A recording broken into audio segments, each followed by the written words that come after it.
such feelings? I assure you mine are very different. I must think your statement by no means fair. You are not just to Harriet's claims.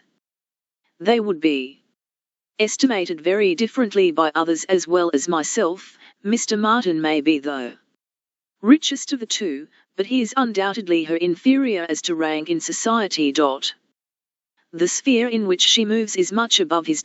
It would be a degradation to illegitimacy and ignorance, to be married to a respectable, intelligent gentleman farmer. As to the circumstances of her birth, though in a legal sense she may be called nobody, it will not hold in common sense.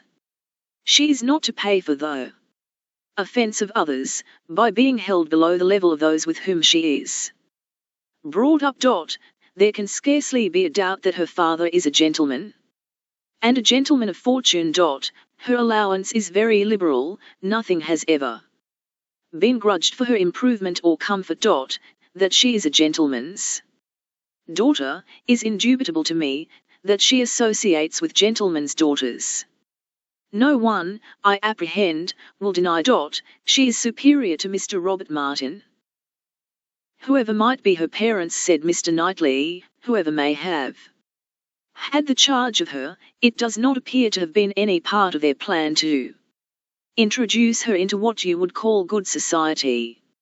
After receiving a very indifferent education, she is left in Mrs. Goddard's hands to shift as she can, to move, in short, in Mrs. Goddard's line, to have Mrs. Goddard's acquaintance. Her friends evidently thought this good enough for her, and it was good enough. She desired nothing better herself. Till you chose to turn her into a friend, her mind had no distaste for her own set, nor any ambition beyond it. She was as happy as possible with the Martins in the summer. She had no sense of superiority then. If she has it now, you have given it. You have been no friend to Harriet Smith, Emma. Robert Martin would never have proceeded so far, if he had not felt persuaded of her not being disinclined to him. I know him well. He has too much real feeling to address any woman on the haphazard of selfish passion. And as to conceit, he is the farthest from it of any man I know. Depend upon it he had encouragement. It was most convenient to Emma not to make a direct reply to this assertion. She chose rather to take up her own line of the subject again. You are a very warm friend to Mr. Martin, but, as I said before, are unjust to Harriet. Harriet's claims to marry well are not so contemptible as you represent them. She is not a clever girl, but she has better sense than you are aware of, and does not deserve to have her understanding spoken of so slightingly. Waiving that point, however, and supposing her to be, as you describe her, only pretty and good-natured, let me tell you, that in the degree she possesses them, they are not trivial recommendations to the world in general, for she is, in fact, a beautiful girl, and must be thought so by 99 people out of 100, until it appears that men are much more philosophic on the subject of beauty than they are generally supposed, till they do fall in love with well-informed minds instead of handsome faces. A girl with such loveliness as Harriet has a certainty of being admired and sought after, of having the power of choosing from among many, consequently a claim to be nice. Her good nature, too, is not so very slight a claim, comprehending as it does, real, thorough sweetness of temper and manner, a very humble opinion of herself, and a great readiness to be pleased with other people. I am very much mistaken if your sex in general would not think such beauty, and such temper, the highest claims a woman could possess. Upon my word, Emma, to hear you abusing the reason you have, is almost enough to make me think so too. Better be without sense, than misapply it as you do. To be sure, cried she playfully, I know that is the feeling of you all. I know that such a girl as Harriet is exactly what every man delights in, what it once bewitches his senses and satisfies his judgment. Oh, Harriet may pick and choose. Were you, yourself, ever to marry, she is the very woman for you. And is she, at 17, just entering into life, just beginning to be known, to be wondered at because she does not accept the first offer she receives? No. Pray let her have time to look about her. I have always thought it a very foolish intimacy, said Mr. Knightley. Presently, though I have kept my thoughts to myself, but I now perceive that it will be a very unfortunate one for Harriet. You will puff her up with such ideas of her own beauty, and of what she has a claim to, that, in a little while, nobody within her reach will be good enough for her. Vanity working on a weak head produces every sort of mischief. Nothing so easy as for a young lady to raise her expectations too high. Miss Harriet Smith may not find offers of marriage flow in so fast, though she is a very pretty girl. Men of sense, whatever you may choose to say, do not want silly wives. Men of family would not be very fond of connecting themselves with a girl of such obscurity, and most prudent men would be afraid of the inconvenience and disgrace they might be involved in, when the mystery of her parentage came to be revealed. Let her marry Robert Martin, and she is safe, respectable, and happy forever. But if you encourage her to expect to marry greatly, and teach her to be satisfied with nothing less than a man of consequence and large fortune, she may be a parlour boarder at Mrs. Goddard's all the rest of her life, or, at least, for Harriet Smith is a girl who will marry somebody or other, till she grow desperate, and is glad to catch at the old writing master's son. We think so very differently on this point, Mr. Knightley, that there can be no use in canvassing it. We shall only be making each other more angry. But as to my letting her marry Robert Martin, it is impossible, she has refused him. And so decidedly, I think, as must prevent any second application. She must abide by the evil of having refused him, whatever it may be, and as to the refusal itself, I will not pretend to say that I might not influence her a little, but I assure you there was very little for me or for anybody to do. His appearance is so much against him, and his manner so bad, that if she ever were disposed to favour him, she is not now. I can imagine that before she had seen any body superior, she might tolerate him. He was the brother of her friends, and he took pains to please her, and altogether, having seen nobody better, that must have been his great assistant, she might not, while she was at Abbey Mill, find him disagreeable. But the case is altered now. She knows now what gentlemen are, and nothing but a gentleman in education and manner has any chance with Harriet. Nonsense, errant nonsense, as ever was talked, cried Mr. Knightley. Robert Martin's manners have sense, sincerity, and good humour to recommend them, and his mind has more true gentility than Harriet Smith could understand. Emma made no answer, and tried to look cheerfully unconcerned, but was really feeling uncomfortable and wanting him very much to be gone. She did not repent what she had done, she still thought herself a better judge of such a point of female right and refinement than he could be, but yet she had a sort of habitual respect for his judgment in general, which made her dislike having it so loudly against her, and to have him sitting just opposite to her in angry state, was very disagreeable. Some minutes passed in this unpleasant silence, with only one attempt on Emma's side to talk of the weather, but he made no answer. He was thinking. The result of his thoughts appeared at last in these words: "Robert Martin has no great loss, if he can but think so, and I hope it will not be long before he does. Your views for Harriet are best known to yourself.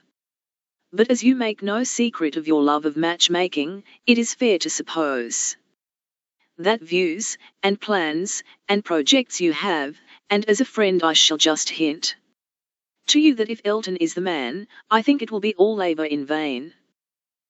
Emma laughed and disclaimed. He continued, "Depend upon it, Elton will not do.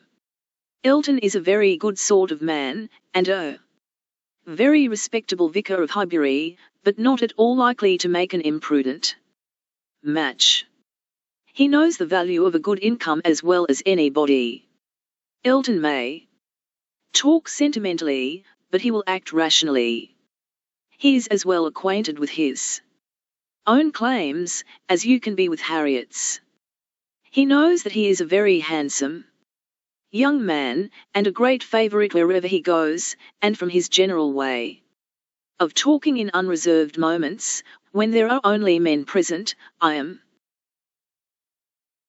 convinced that he does not mean to throw himself away. I have heard him speak with great animation of a large family of young ladies that his sisters are intimate with, who have all £20,000 apiece." "I am very much obliged to you," said Emma, laughing again. "If I had set my heart on Mr. Elton's marrying Harriet, it would have been very kind to open my eyes, but at present I only want to keep Harriet to myself. I have done with matchmaking indeed. I could never hope to equal my own doings at Randall's. I shall leave off while I am well. Good morning to you," said he, rising and walking off abruptly. He was very much vexed. He felt the disappointment of the young man, and was mortified to have been the means of promoting it, by the sanction he had given, and the part which he was persuaded Emma had taken in the affair, was provoking him exceedingly. Emma remained in a state of vexation too, but there was more indistinctness in the causes of hers than in his. She did not always feel so absolutely satisfied with herself, so entirely convinced that her opinions were right and her adversaries wrong, as Mr. Knightley. He walked off in more complete self-approbation than he left for her. She was not so materially cast down, however, but that a little time and the return of Harriet were very adequate restoratives. Harriet's staying away so long was beginning to make her uneasy. The possibility of the young man's coming to Mrs. Goddard's that morning, and meeting with Harriet and pleading his own cause, gave alarming ideas. The dread of such a failure after all became the prominent uneasiness. And when Harriet appeared, and in very good spirits, and without having any such reason to give for her long absence, she felt a satisfaction which settled her with her own mind, and convinced her, that let Mr. Knightley think or say what he would, she had done nothing which woman's friendship and woman's feelings would not justify. He had frightened her a little about Mr. Elton, but when she considered that Mr. Knightley could not have observed him as she had done, neither with the interest, nor, she must be allowed to tell herself, in spite of Mr. Knightley's pretensions, with the skill of such an observer on such a question as herself, that he had spoken it hastily and in anger, she was able to believe that he had rather said what he wished resentfully to be true, than what he knew anything about. he certainly might have heard Mr. Elton speak with more unreserve than she had ever done, and Mr.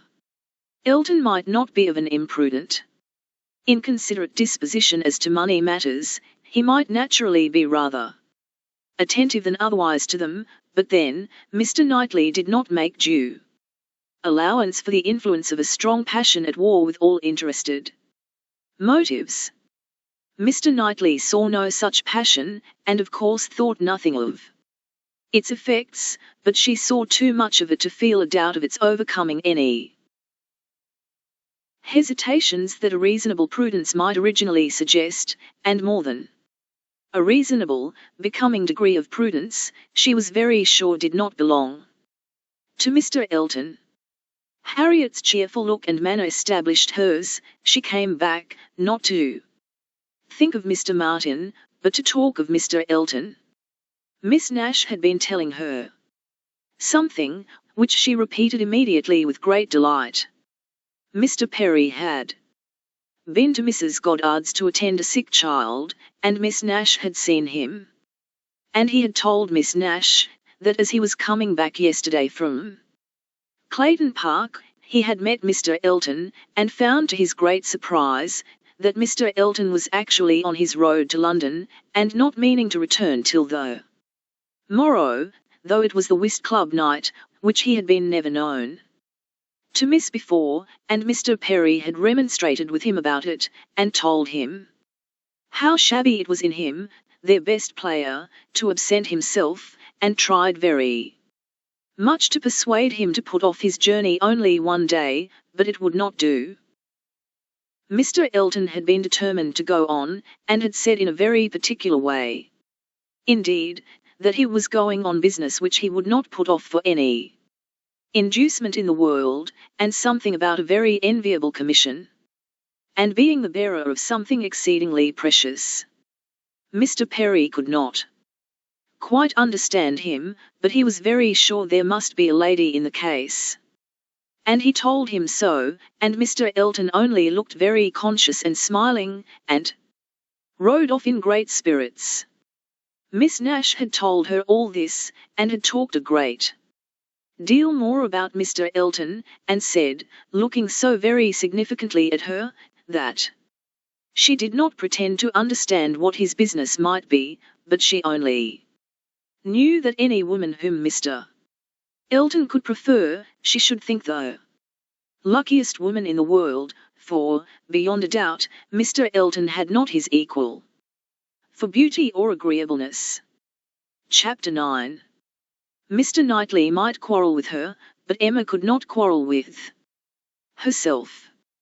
He was so much displeased that it was longer than usual before he came to Hartfield again, and when they did meet, his grave looks showed that she was not forgiven. She was sorry, but could not repent. On the contrary, her plans and proceedings were more and more justified and endeared to her by the general appearances of the next few days. The picture, elegantly framed, came safely to hand soon after Mr. Elton's return, and being hung over the mantelpiece of the common sitting-room, he got up to look at it, and sighed out his half-sentences of admiration just as he ought, and as for Harriet's feelings, they were visibly forming themselves into as strong and steady an attachment as her youth and sort of mind admitted. Emma was soon perfectly satisfied of Mr. Martin's being no otherwise remembered than as he furnished a contrast with Mr. Elton, of the utmost advantage to the latter. Her views of improving her little friend's mind, by a great deal of useful reading and conversation, had never yet led to more than a few first chapters. And the intention of going on tomorrow. It was much easier to chat than to study, much pleasanter to let her imagination range and work at Harriet's fortune, than to be labouring to enlarge her comprehension or exercise it on sober facts, and the only literary pursuit which engaged Harriet at present, though only mental provision she was making for the evening of life, was the collecting and transcribing all the riddles of every sort that she could meet with, into a thin quarto of hot-pressed paper, made up by her friend, and ornamented with ciphers and trophies. In this age of literature, such collections on a very grand scale are not uncommon. Miss Nash, head teacher at Mrs. Goddard's, had written out at least 300, and Harriet, who had taken the first hint of it from her, hoped, with Miss Woodhouse's help, to get a great many more. Emma assisted with her invention, memory and taste, and as Harriet wrote a very pretty hand, it was likely to be an arrangement of the first order, in form as well as quantity. Mr. Woodhouse was almost as much interested in the business as the girls, and tried very often to recollect something worth their putting in. So many clever riddles as there used to be when he was young, he wondered he could not remember them. But he hoped he should in time. And it always ended in Kitty, a fair but frozen maid. His good friend Perry, too, whom he had spoken to on the subject, did not at present recollect anything of the riddle kind, but he had desired Perry to be upon the watch, and as he went about so much, something, he thought, might come from that quarter. It was by no means his daughter's wish that the intellects of Highbury in general should be put under requisition. Mr. Elton was the only one whose assistance she asked. He was invited to contribute any really good enigmas, charades, or conundrums that he might recollect, and she had the pleasure of seeing him most intently at work with his recollections, and at the same time, as she could perceive, most earnestly careful that nothing ungallant, nothing that did not breathe a compliment to the sex should pass his lips. They owed to him their 2 or 3 politest puzzles, and the joy and exultation with which at last he recalled, and rather sentimentally recited, that well-known charade, "My first doth affliction denote,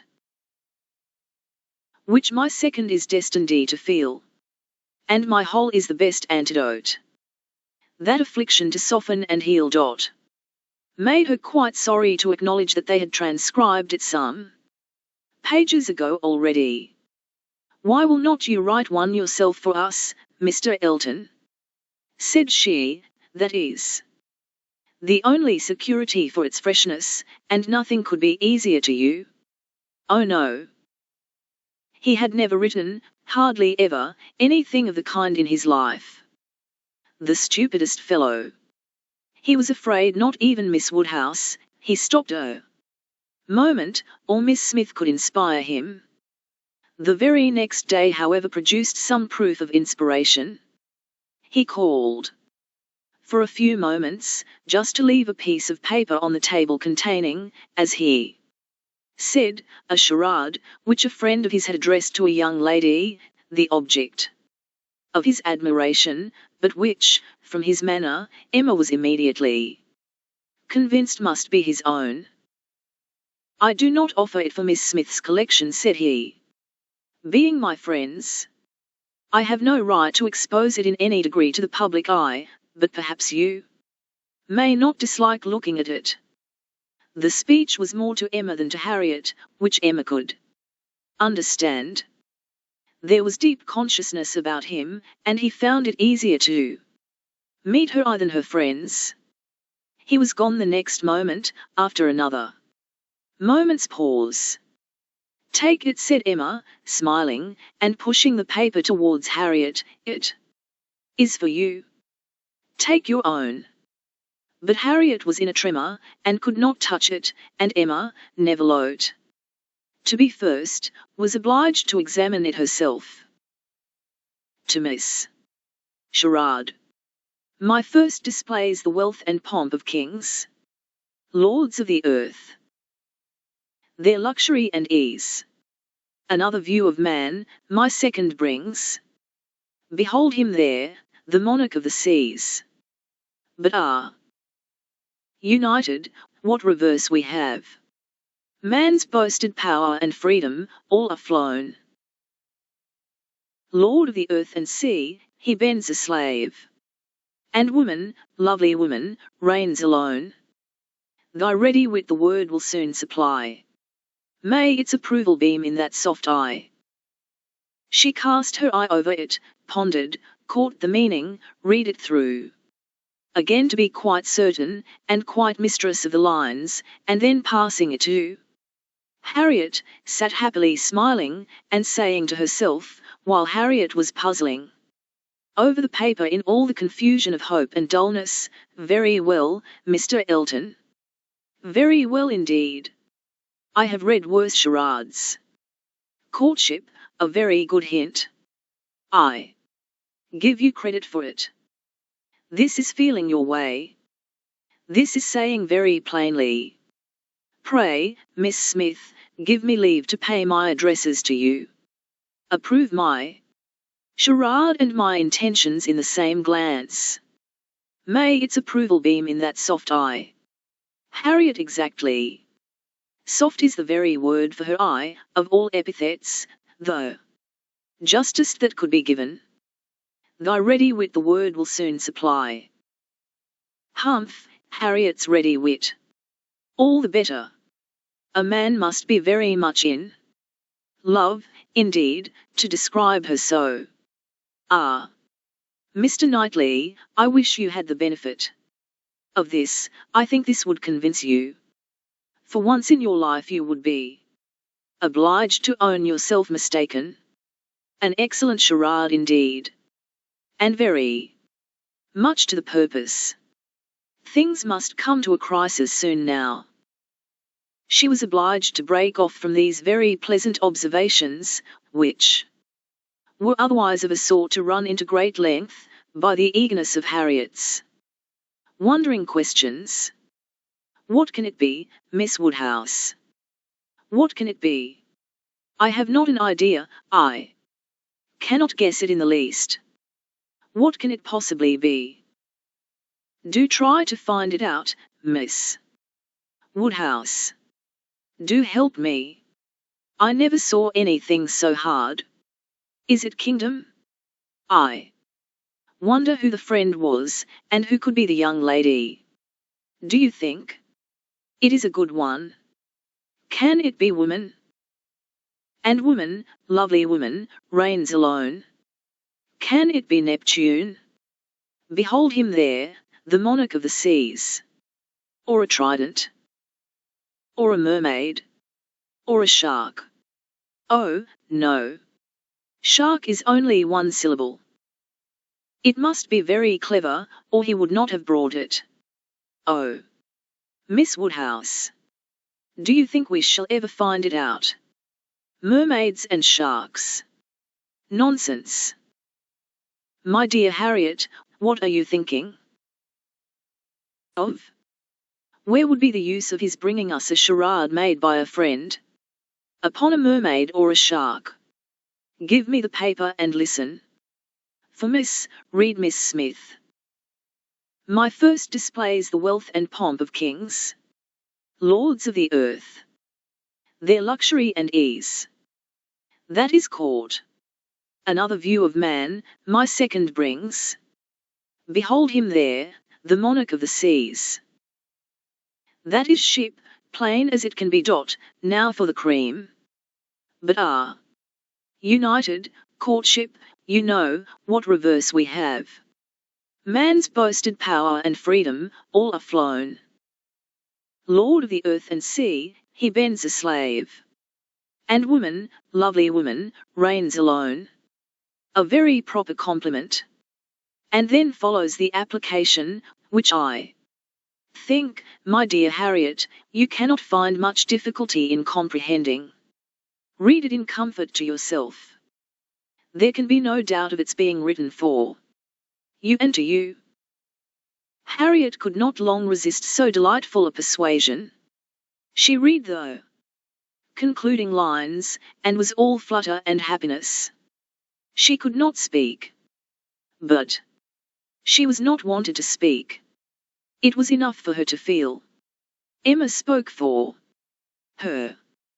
There is so pointed, and so particular a meaning in this compliment, said she, that I cannot have a doubt as to Mr. Elton's intentions. You are his object. And you will soon receive the completest proof of it. I thought it must be so. I thought I could not be so deceived, but now, it is clear, the state of his mind is as clear and decided, as my wishes on the subject have been ever since I knew you. Yes, Harriet, just so long have I been wanting the very circumstance to happen that has happened. I could never tell whether an attachment between you and Mr. Elton were most desirable or most natural. Its probability and its eligibility have really so equalled each other.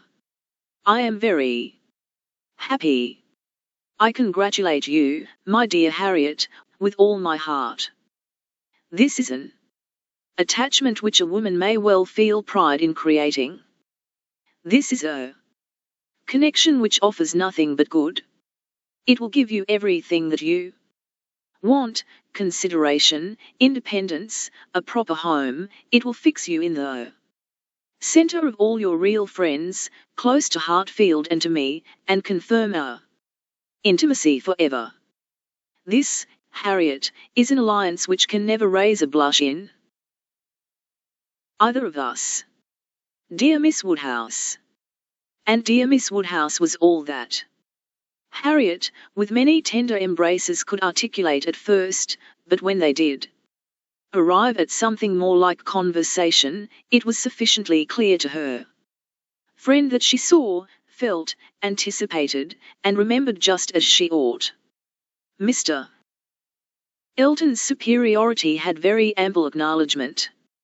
Whatever you say is always right, cried Harriet, and therefore I suppose, and believe, and hope it must be so, but otherwise I could not have imagined it.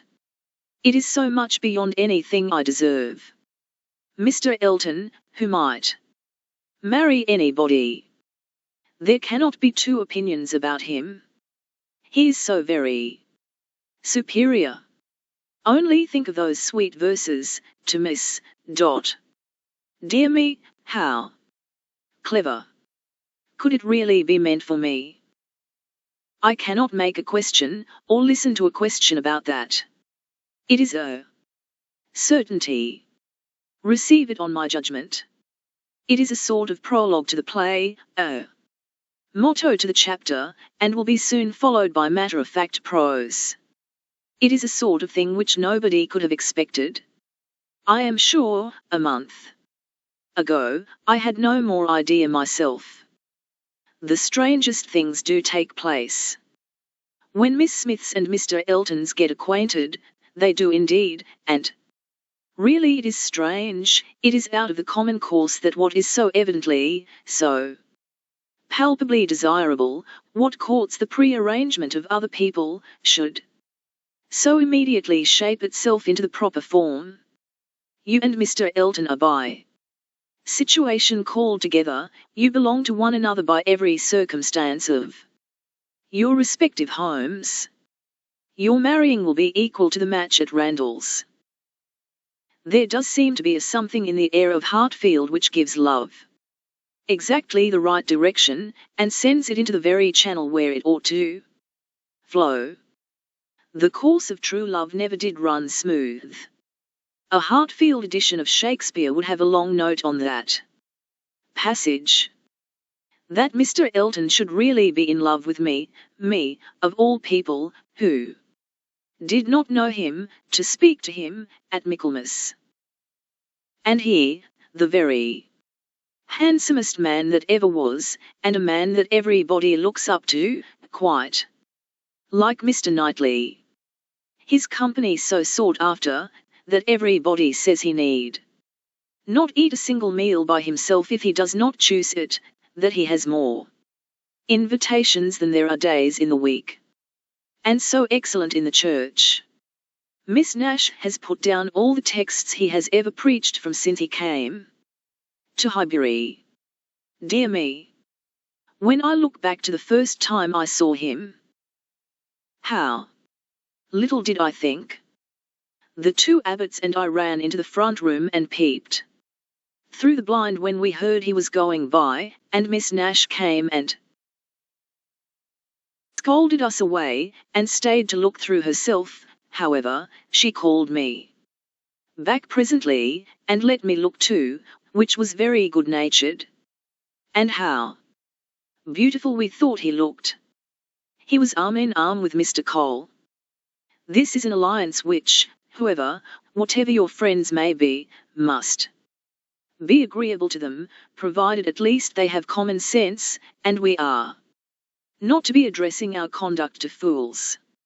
If they are anxious to see you happily married, here is a man whose amiable character gives every assurance of it. If they wish to have you settled in the same country and circle which they have chosen to place you in, here it will be accomplished, and if their only object is that you should, in the common phrase, be well married, here is the comfortable fortune, the respectable establishment, the rise in the world, which must satisfy them. Yes, very true. How nicely you talk, I love to hear you.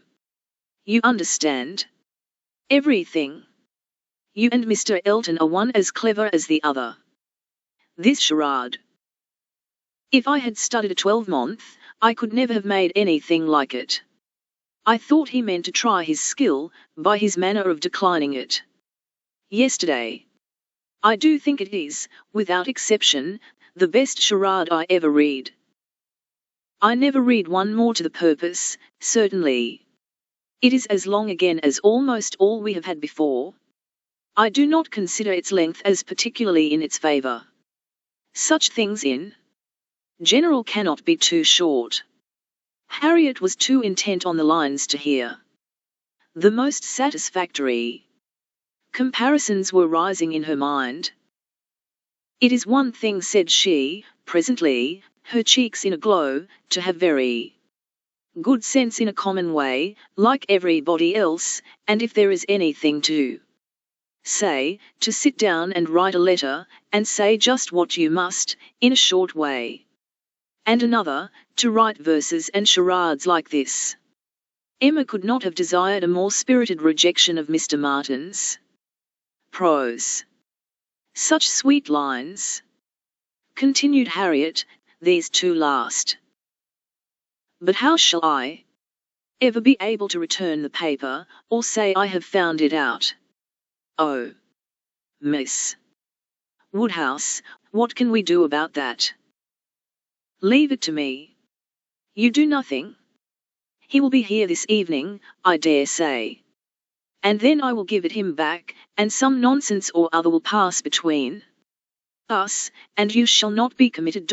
Your soft eyes shall choose their own time for beaming. Trust to me. Oh, Miss Woodhouse, what a pity that I must not write this beautiful charade into my book. I am sure I have not got one half so good. Leave out the two last lines, and there is no reason why you should not write it into your book. Oh, but those two lines are the best of all. Granted, for private enjoyment, and for private enjoyment keep them. They are not at all the less written, you know, because you divide them. The couplet does not cease to be, nor does its meaning change. But take it away, and all appropriation ceases, and a very pretty gallant charade remains, fit for any collection. Depend upon it, he would not like to have his charade slighted, much better than his passion. A poet in love must be encouraged in both capacities, or neither. Give me the book, I will write it down, and then there can be no possible reflection on you. Harriet submitted, though her mind could hardly separate the parts, so as to feel quite sure that her friend were not writing down a declaration of love. It seemed too precious an offering for any degree of publicity. I shall never let that book go out of my own hands, said she. Very well, replied Emma, a most natural feeling, and the longer it lasts, the better I shall be pleased. But here is my father coming, you will not object to my reading the charade to him? It will be giving him so much pleasure. He loves anything of the sort, and especially anything that pays woman a compliment.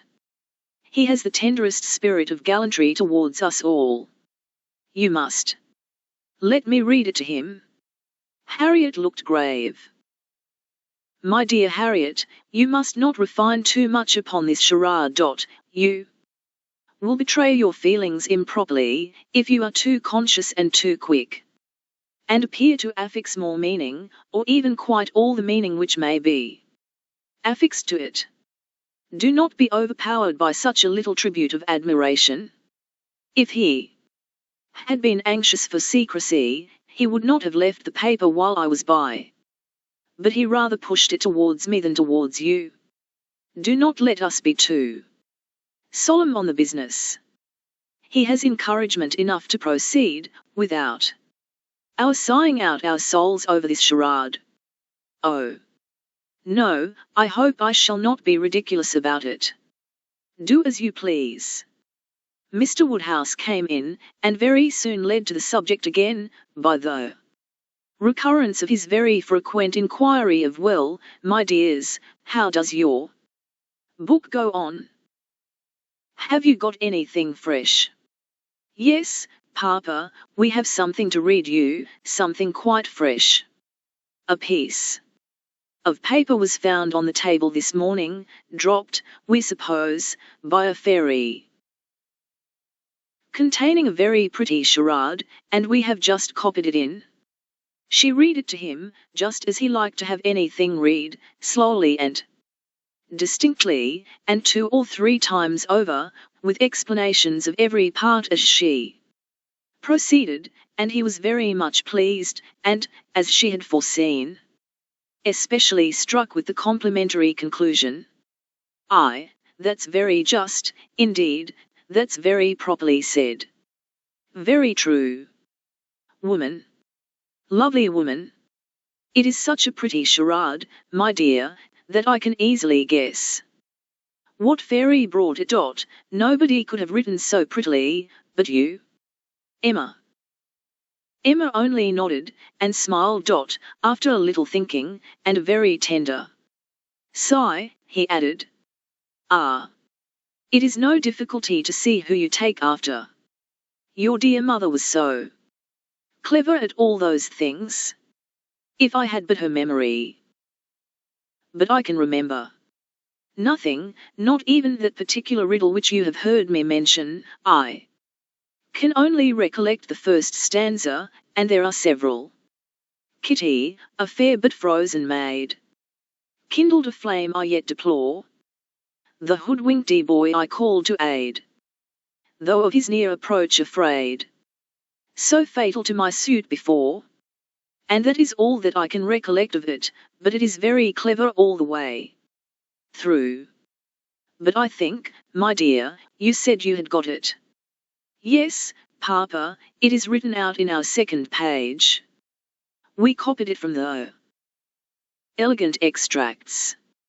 It was Garrick's, you know. Aye, very true. I wish I could recollect more of it. Kitty, a fair but frozen maid. The name makes me think of poor Isabella, for she was very near being christened Catherine after her grandmamma. I hope we shall have her here next week. Have you thought, my dear, where you shall put her, and what room there will be for the children? Oh, yes, she will have her own room, of course, the room she always has, and there is the nursery for the children, just as usual, you know. Why should there be any change? I do not know, my dear, but it is so long since she was here. Not since last Easter, and then only for a few days. Mr. John Knightley's being a lawyer is very inconvenient. Poor Isabella. She is sadly taken away from Us all. And how sorry she will be when she comes, not to see Miss Taylor here. She will not be surprised, Papa, at least. I do not know, my dear. I am sure I was very much surprised when I first heard she was going to be married. We must ask Mr. and Mrs. Weston to dine with us, while Isabella is here. Yes, my dear, if there is time. But, in a very depressed tone, she is coming for only 1 week. There will not be time for anything. It is unfortunate that they cannot stay longer, but it seems a case of necessity.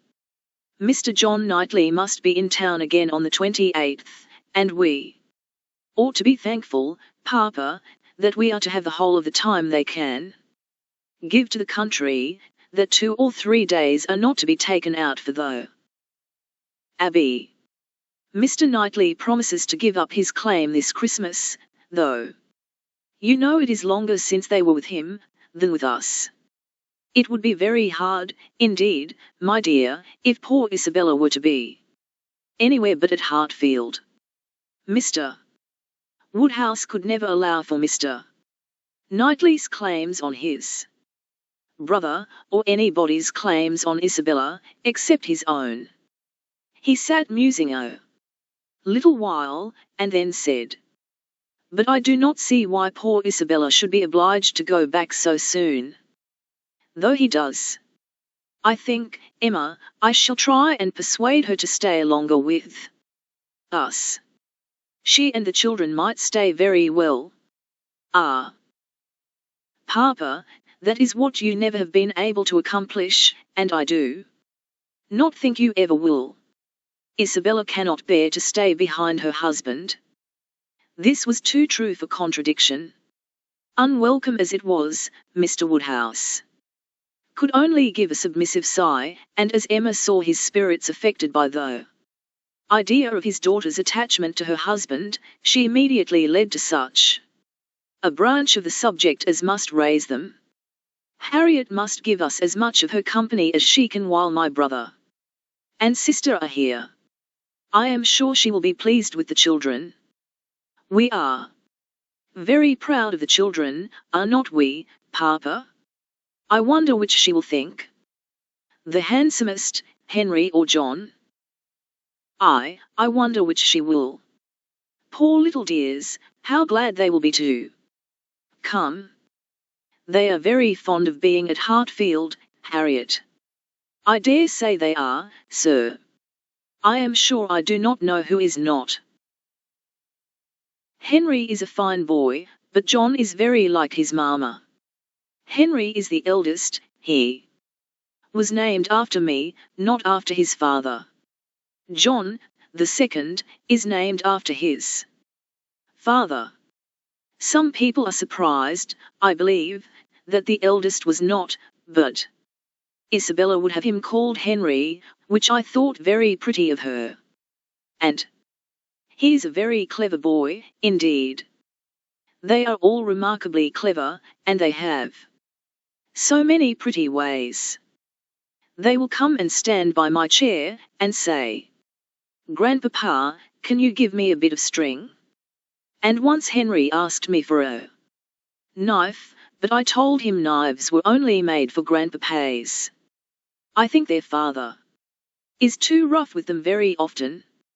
"He appears rough to you," said Emma, "because you are so very gentle yourself, but if you could compare him with other papas, you would not think him rough. He wishes his boys to be active and hardy, and if they misbehave, can give them a sharp word now and then, but he is an affectionate father. Certainly Mr. John Knightley is an affectionate father. The children are all fond of him. And then their uncle comes in, and tosses them up to the ceiling in a very frightful way. But they like it, Papa, there is nothing they like so much. It is such enjoyment to them, that if their uncle did not lay down the rule of their taking turns, whichever began would never give way to the other. Well, I cannot understand it. That is the case with us all, Papa. One half of the world cannot understand the pleasures of the other. Later in the morning, and just as the girls were going to separate in preparation for the regular 4 o'clock dinner, the hero of this inimitable charade walked in again. Harriet turned away, but Emma could receive him with the usual smile, and her quick eye soon discerned in his the consciousness of having made a push, of having thrown a die, and she imagined he was come to see how it might turn up.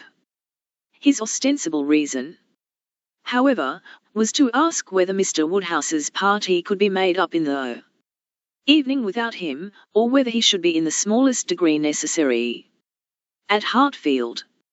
If he were, everything else must give way, but otherwise his friend Cole had been saying so much about his dining with him, had made such a point of it, that he had promised him conditionally to come. Emma thanked him, but could not allow of his disappointing his friend on their account. Her father was sure of his rubber. He re-urged, she re-declined. And he seemed then about to make his bow, when taking the paper from the table, she returned it. "Oh, here is the charade you were so obliging as to leave with us, thank you for the sight of it. We admired it so much, that I have ventured to write it into Miss Smith's collection.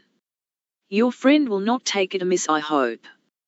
Of course I have not transcribed beyond the first 8 lines." Mr. Elton certainly did not very well know what to say. He looked rather doubtingly, rather confused, said something about honour, glanced at Emma and at Harriet, and then seeing the book open on the table, took it up and examined it very attentively, with the view of passing off an awkward moment. Emma smilingly said, "You must make my apologies to your friend, but so good a charade must not be confined to 1 or 2. He may be sure of every woman's approbation while he writes with such gallantry."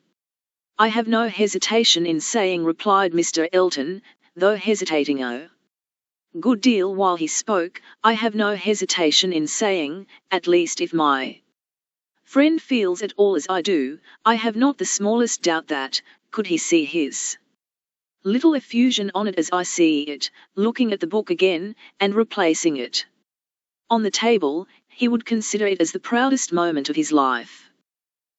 After this speech he was gone as soon as possible. Emma could not think it too soon, for with all his good and agreeable qualities, there was a sort of parade in his speeches which was very apt to incline her to laugh. She ran away to indulge the inclination, leaving the tender and the sublime of pleasure to Harriet's share. Chapter X. Though now the middle of December, there had yet been no weather to prevent the young ladies from tolerably regular exercise, and on the morrow Emma had a charitable visit to pay to a poor sick family, who lived a little way out of Highbury. Their road to this detached cottage was down Vicarage Lane, a lane leading at right angles from the broad, though irregular, main street of the place, and, as may be inferred, containing the blessed abode of Mr. Elton. A few inferior dwellings were first to be passed, and then, about a quarter of a mile down the lane rose the vicarage, an old and not very good house, almost as close to the road as it could be. It had no advantage of situation, but had been very much smartened up by the present proprietor, and, such as it was, there could be no possibility of the 2 friends passing it without a slackened pace and observing eyes. Emma's remark was, "There it is. There go you and your riddle book one of these days." Harriet's was, "Oh, what a sweet house. How very beautiful. There are the yellow curtains that Miss Nash admires so much." "I do not often walk this way now," said Emma, as they proceeded, "but Then there will be an inducement, and I shall gradually get intimately acquainted with all the hedges, gates, pools and pollards of this part of Highbury. Harriet, she found, had never in her life been inside the vicarage, and her curiosity to see it was so extreme, that, considering exteriors and probabilities, Emma could only class it as a proof of love, with Mr. Elton's seeing ready wit in her.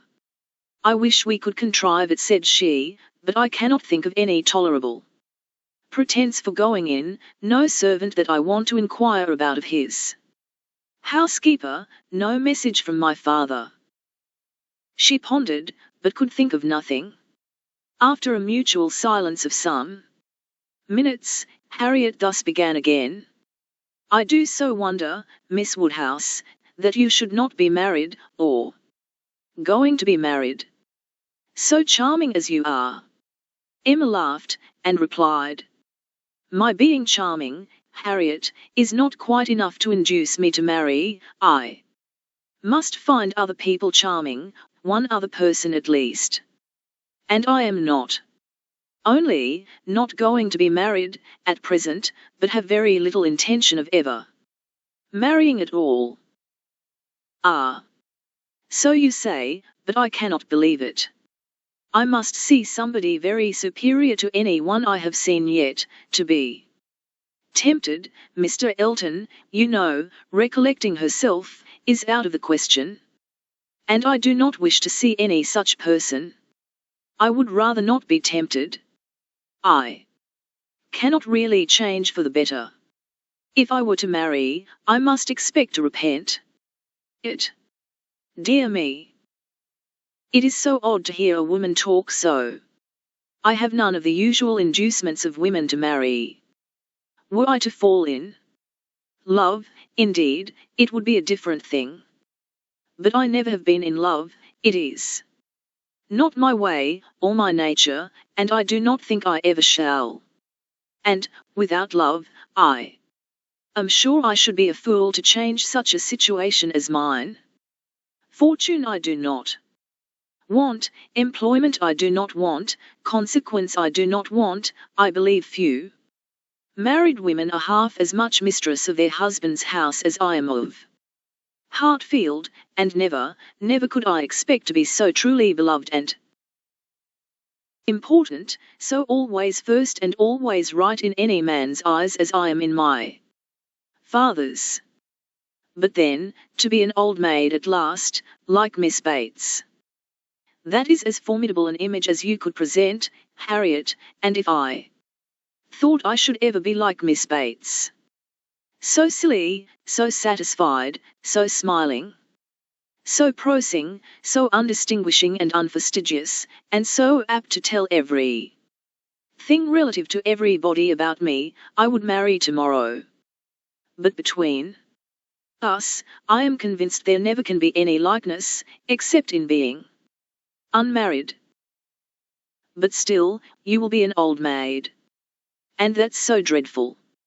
Never mind, Harriet, I shall not be a poor old maid, and it is poverty only which makes celibacy contemptible to a generous public. A single woman with a very narrow income must be a ridiculous, disagreeable old maid. Though proper sport of boys and girls, but a single woman, of good fortune, is always respectable, and may be as sensible and pleasant as anybody else. And though distinction is not quite so much against the candour and common sense of the world as appears at first, for a very narrow income has a tendency to contract the mind, and sour the temper. Those who can barely live, and who live perforce in a very small, and generally very inferior, society, may well be illiberal and cross. This does not apply, however, to Miss Bates. She is only too good-natured and too silly to suit me, but, in general, she is very much to the taste of everybody, though single and though poor. Poverty certainly has not contracted her mind. I really believe, if she had only a shilling in the world, she would be very likely to give away sixpence of it, and nobody is afraid of her. That is a great charm. Dear me! But what shall you do? How shall you employ yourself when you grow old? If I know myself, Harriet, mine is an active, busy mind, with a great many independent resources, and I do not perceive why I should be more in want of employment at 40 or 50 than 21. Women's usual occupations of hand and mind will be as open to me then as they are now, or with no important variation. If I draw less, I shall read more. If I give up music, I shall take to carpet work. And as for objects of interest, objects for the affections, which is in truth the great point of inferiority, the want of which is really the great evil to be avoided in not marrying, I shall be very well off, with all the children of a sister I love so much, to care about. There will be enough of them, in all probability, to supply every sort of sensation that declining life can need. There will be enough for every hope and every fear, and though my attachment to none can equal that of a parent, it suits my ideas of comfort better than what is warmer and blinder. My nephews and nieces. I shall often have a niece with me. Do you know Miss Bates's niece? That is, I know you must have seen her 100 times, but are you acquainted? Oh, yes, we are always forced to be acquainted whenever she comes to Highbury. By the by, that is almost enough to put one out of conceit with a niece. Heaven forbid, at least, that I should ever bore people half so much about all the Knightleys together, as she does about Jane Fairfax. One is sick of the very name of Jane Fairfax. Every letter from her is read 40 times over, her compliments to all friends go round and round again, and if she does but send her aunt the pattern of a stomacher, or knit a pair of garters for her grandmother, one hears of nothing else for a month.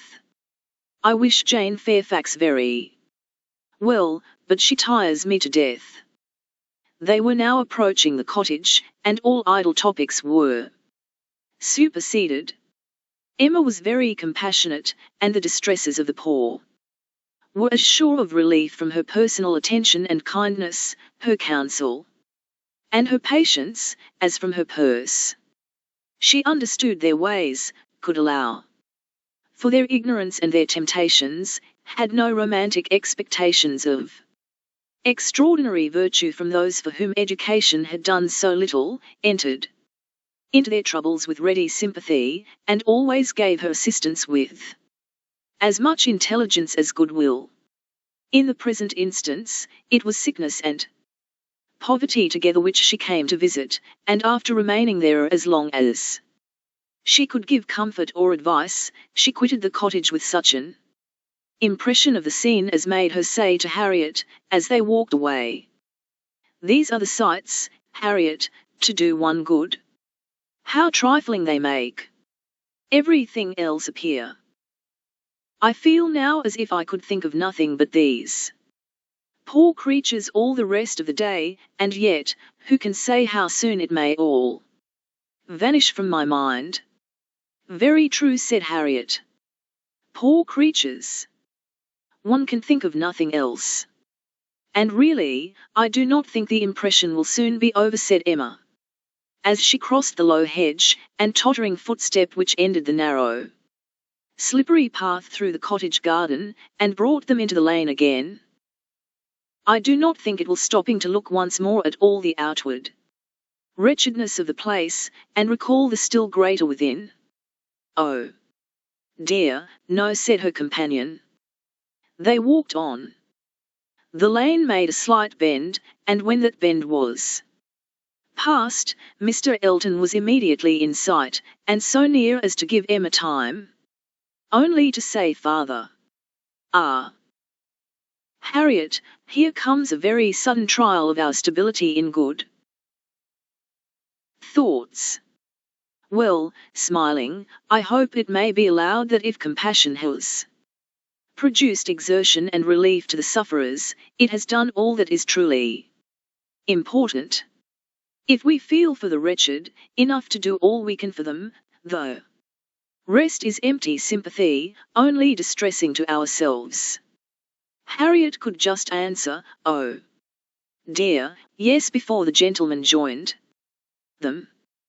The wants and sufferings of the poor family, however, were the first subject on meeting.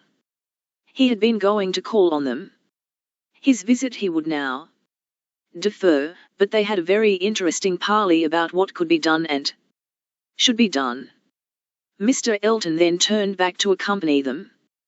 To fall in with each other on such an errand as this, thought Emma, to meet in a charitable scheme, this will bring a great increase of love on each side.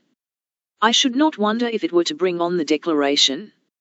It must, if I were not here. I wish I were anywhere else.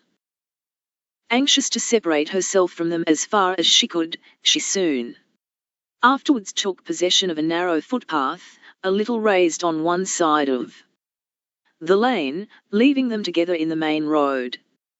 But she had not been there 2 minutes when she found that Harriet's habits of dependence and imitation were bringing her up too, and that, in short, they would both be soon after her. This would not do. She immediately stopped, under pretence of having some alteration to make in the lacing of her half-boot, and stooping down in complete occupation of the footpath, begged them to have the goodness to walk on, and she would follow in half a minute. They did as they were desired, and by the time she judged it reasonable to have done with her boot, she had the comfort of farther delay in her power, being overtaken by a child from the cottage, setting out, according to orders, with her pitcher, to fetch broth from Hartfield. To walk by the side of this child, and talk to and question her, was the most natural thing in the world, or would have been the most natural, had she been acting just then without design, and by this means, though others were still able to keep ahead, without any obligation of waiting for her. She gained on them, however, involuntarily. The child's pace was quick, and theirs rather slow, and she was the more concerned at it, from their being evidently in a conversation which interested them. Mr. Elton was speaking with animation, Harriet listening with a very pleased attention, and Emma, having sent the child on, was beginning to think how she might draw back a little more, when they both looked around, and she was obliged to join them. Mr. Elton was still talking, still engaged in some interesting detail, and Emma experienced some disappointment when she found that he was only giving his fair companion an account of the yesterday's party at his friend Cole's, and that she was come in herself for the Stilton cheese, the North Wiltshire, the butter, the celery, the beetroot, and all the dessert. This would soon have led to something better, of course, was her consoling reflection. Anything interests between those who love, and any thing will serve as introduction to what is near the heart. If I could but have kept longer away. They now walked on together quietly, till within view of the vicarage pales, when a sudden resolution, of at least getting Harriet into the house, made her again find something very much amiss about her boot, and fall behind to arrange it once more. She then broke the lace off short, and, dexterously throwing it into a ditch, was presently obliged to entreat them to stop, and acknowledged her inability to put herself to rights so as to be able to walk home in tolerable comfort. "Part of my lace is gone," said she, "and I do not know how I am to contrive. I really am a most troublesome companion to you both, but I hope I am not often so ill-equipped. Mr. Elton, I must beg leave to stop at your house. And ask your housekeeper for a bit of riband or string, or anything just to keep my boot on. Mr. Elton looked all happiness at this proposition, and nothing could exceed his alertness and attention in conducting them into his house and endeavouring to make everything appear to advantage. The room they were taken into was the one he chiefly occupied, and looking forwards, behind it was another with which it immediately communicated. The door between them was open, and Emma passed into it with the housekeeper to receive her assistance in the most comfortable manner. She was obliged to leave the door ajar as she found it, but she fully intended that Mr. Elton should close it. It was not closed, however. It still remained ajar, but by engaging the housekeeper in incessant conversation, she hoped to make it practicable for him to choose his own subject in the adjoining room. For 10 minutes she could hear nothing but herself. It could be protracted no longer. She was then obliged to be finished and make her appearance. The lovers were standing together at one of the windows. It had a most favourable aspect, and, for half a minute, Emma felt the glory of having schemed successfully. But it would not do. He had not come to the point.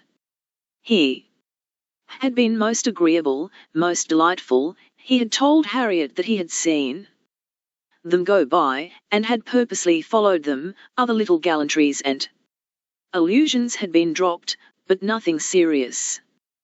Cautious, very cautious, thought Emma, he advances inch by inch, and will hazard nothing till he believes himself secure.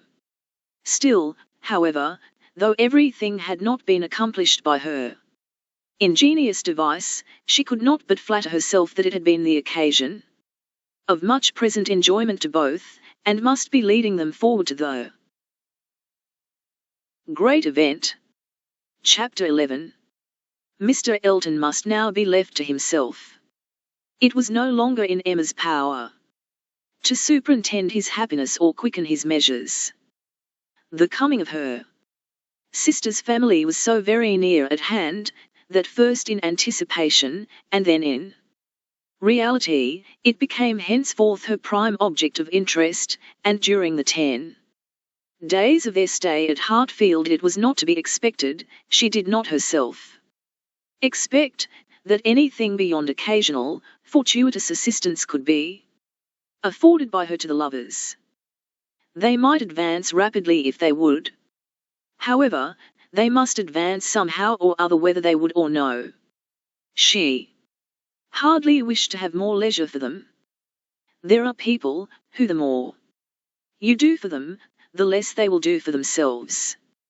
Mr. and Mrs. John Knightley, from having been longer than usual absent from Sir E., were exciting of course rather more than the usual interest.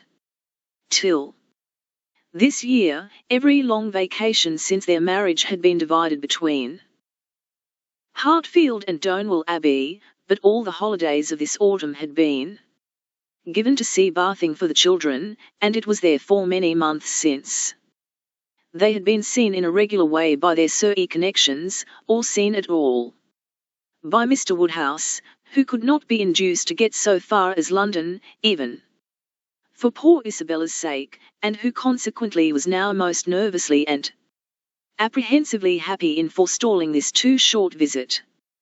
He thought much of the evils of the journey for her, and not a little of the fatigues of his own horses and coachman who were to bring some of the party the last half of the way, but his alarms were needless, the 16 miles being happily accomplished, and Mr. and Mrs. John Knightley, their 5 children, and a competent number of nursery maids, all reaching Hartfield in safety.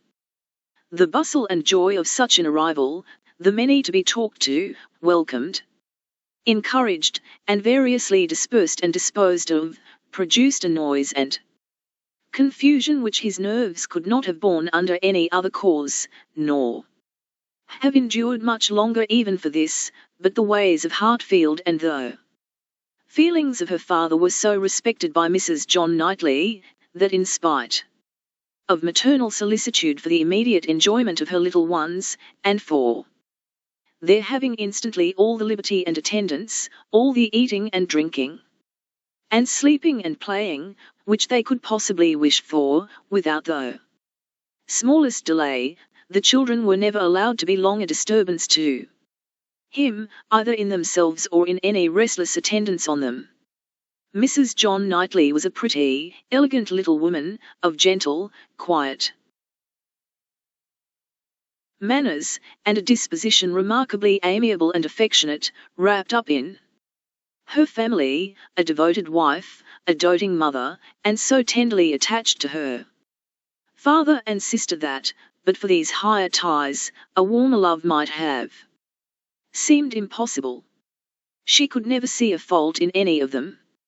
She was not a woman of strong understanding or any quickness, and with this resemblance of her father, she inherited also much of his constitution, was delicate in her own health, over-careful of that of her children, had many fears and many nerves, and was as fond of her own Mr. Wingfield in town as her father could be of Mr. Perry. They were alike too, in a general benevolence of temper, and a strong habit of regard for every old acquaintance. Mr. John Knightley was a tall, gentlemanlike, and very clever man, rising in his profession, domestic, and respectable in his private character, but with reserved manners which prevented his being generally pleasing, and capable of being sometimes out of humour. He was not an ill-tempered man, not so often unreasonably cross as to deserve such a reproach, but his temper was not his great perfection, and, indeed, with such a worshipping wife, it was hardly possible that any natural defects in it should not be increased. The extreme sweetness of her temper must hurt his. He had all the clearness and quickness of mind which she wanted, and he could sometimes act an ungracious, or say a severe thing. He was not a great favourite with his fair sister-in-law. Nothing wrong in him escaped her. She was quick in feeling the little injuries to Isabella, which Isabella never felt herself. Perhaps she might have passed over more had his manners been flattering to Isabella's sister, but they were only those of a calmly kind brother and friend, without praise and without blindness, but hardly any degree of personal compliment could have made her regardless of that greatest fault of all in her eyes which he sometimes fell into, the want of respectful forbearance towards her father. There he had not always the patience that could have been wished. Mr. Woodhouse's peculiarities and fidgetiness were sometimes provoking him to irrational remonstrance or sharp retort equally ill bestowed. It did not often happen, for Mr. John Knightley had really a great regard for his father-in-law, and generally a strong sense of what was due to him, but it was too often for Emma's charity, especially as there was all the pain of apprehension frequently to be endured, though the offence came not. The beginning, however, of every visit displayed none but the properest feelings, and this being of necessity so short might be hoped to pass away in unsullied cordiality.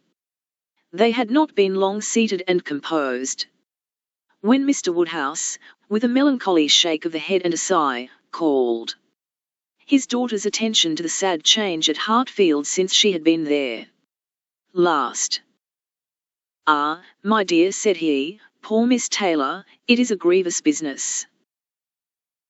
"Oh yes, sir," cried she with ready sympathy, "how you must miss her. And dear Emma, too. What a dreadful loss to you both. I have been so grieved for you. I could not imagine how you could possibly do without her. It is a sad change indeed. But I hope she is pretty well, sir." Pretty well, my dear, I hope, pretty well. I do not know but that though. Place agrees with her tolerably. Mr. John Knightley here asked Emma quietly whether there were any doubts of the heir of Randalls. Oh, no, none in the least. I never saw Mrs. Weston better in my life. Never looking so well. Papa is only speaking his own regret. Very much to the honour of both was the handsome reply. And do you see her, sir, tolerably often? Asked Isabella in the plaintive tone which just suited her father.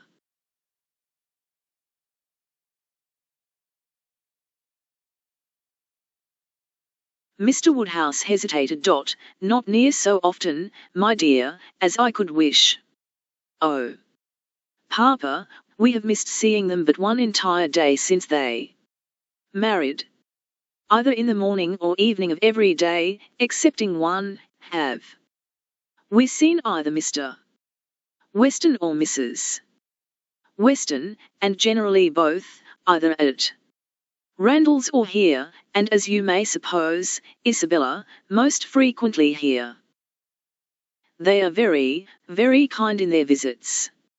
Mr. Weston is really as kind as herself. Papa, if you speak in that melancholy way, you will be giving Isabella a false idea of us all.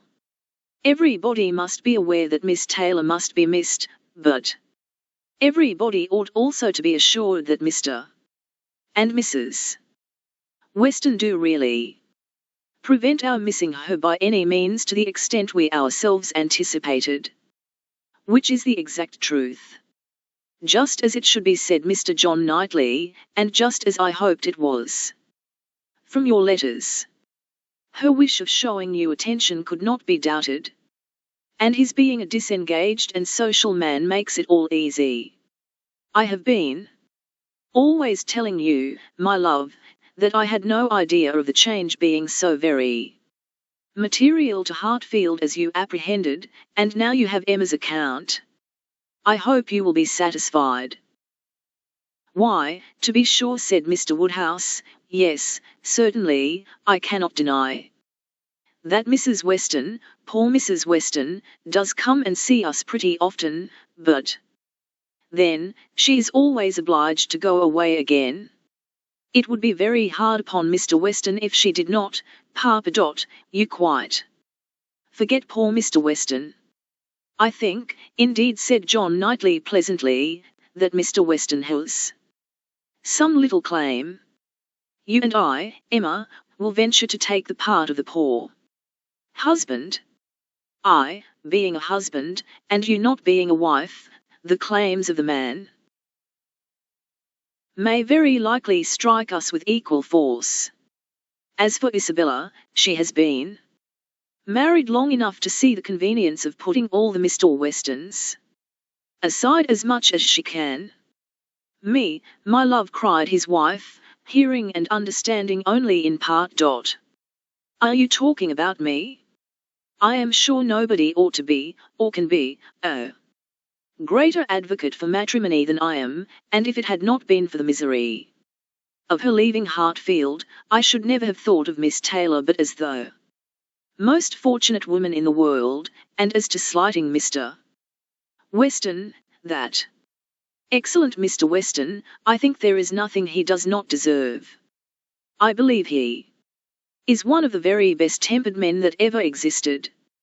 Excepting yourself and your brother, I do not know his equal for temper.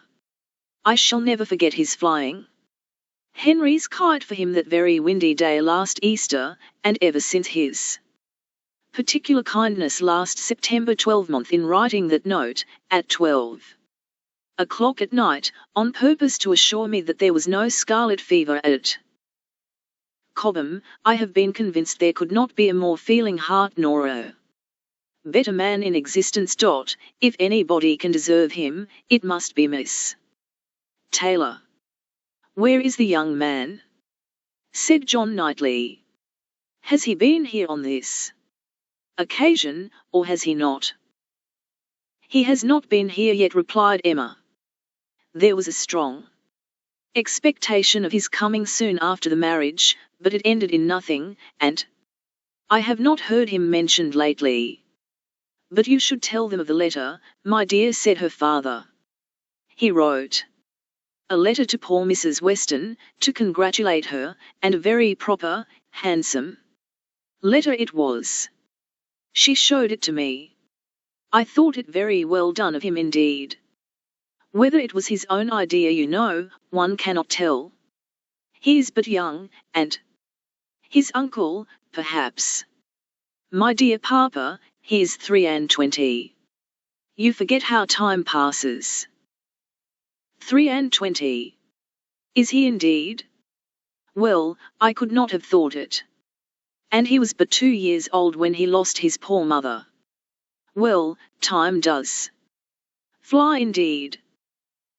And my memory is very bad. However, it was an exceeding good, pretty letter, and gave Mr. and Mrs. Weston a great deal of pleasure. I remember it was written from Weymouth, and dated September 28th, and began, My dear Madam, but I forget how it went on, and it was signed F.C. Weston Churchill. I remember that perfectly. How very pleasing and proper of him, cried the good-hearted Mrs. John Knightley. I have no doubt of his being a most amiable young man. But how sad it is that he should not live at home with his father. There is something so shocking in a child's being taken away from his parents and natural home. I never could comprehend how Mr. Weston could part with him. To give up one's child. I really never could think well of anybody who proposed such a thing to anybody else. Nobody ever did think well of the Church